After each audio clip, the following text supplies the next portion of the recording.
I want to show you the importance of buying good pool filters for your pool. These are cartridge filters. They typically go in a batch of 4. Sometimes they just have 1. But the filters that you buy are important. You can see here on the right, I got some really dirty filters. And on the left, it looks like a set of new filters. But the reality is, those filters on the left, I ran those for 2 years before I got these here. These came in May of 2025. It's now November of 25. So they've been in service about 6 months. These here I got in May of 2023, and I ran them for 2 years until I had these sent to me in 25. So I ran these multiple times. I cleaned them probably 6 times. I do it about every 3 months, 3 or 4 months. So probably 5 or 6 times those were washed and put away. And when these new ones came in, I put these in the box because I thought, well, they probably still got some life in them. They look pretty good. But after just 6 months, these are some pretty poorly made, cheap, more inexpensive than those filters. These are actual Pentairs that I got on Amazon, and they came from Pentair, the manufacturer, which also makes my pool equipment. Well, they make filters too, or at least they put their brand on them, and the ones that they do are high quality. I'll show you why. These, after 6 months, yeah, they're cruded up and dirty, and I was about to clean them today, but I'm not going to waste my time. I'm just going to throw them out. And here's some of the reasons why. You could see the clumps of the pleats here. So everywhere there's a clump, there's no water going through there.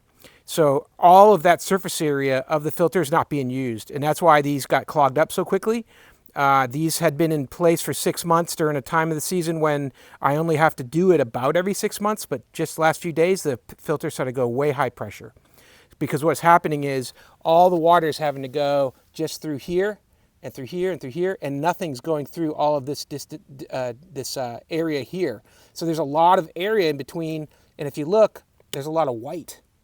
You can see that this is not a dirty portion of the filter here.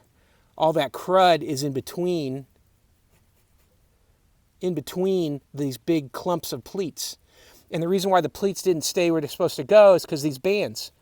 You look at the bands, they're not even holding on to the pleats. They're just poorly made. And some of the bands are just about to flip off, come right off completely. I've never had this happen before with the other pleats, the other bands on my filters. So this just gives you, you can see also some kind of crushing here too, where just the pressure has started to make it buckle in a little bit down here. I've never seen that before either in my branded filters. You look over here, I got more of that buckling. Looks like it's happening there. Now compare these. These have been used for 2 years. You can see the fading from the chlorine, but you see the bands, how they're glued in place there? They are glued in, and they are keeping everything separate so that water will flow equally through all the pleats, and I'll get all that surface area. And this is going to clean for a lot longer than these did. It's kind of nuts how these pleats have just banded together like this and gotten all glued together and stuck. And they just were never supported by these properly. So that's the difference. That's just one I wanted to show you. Spend a little extra on some of the more well rated and some of the branded filters. You'll have a lot better performance in your pool. This is just cheap junk, so I definitely stay away from it. Hope that helps. Have a great day.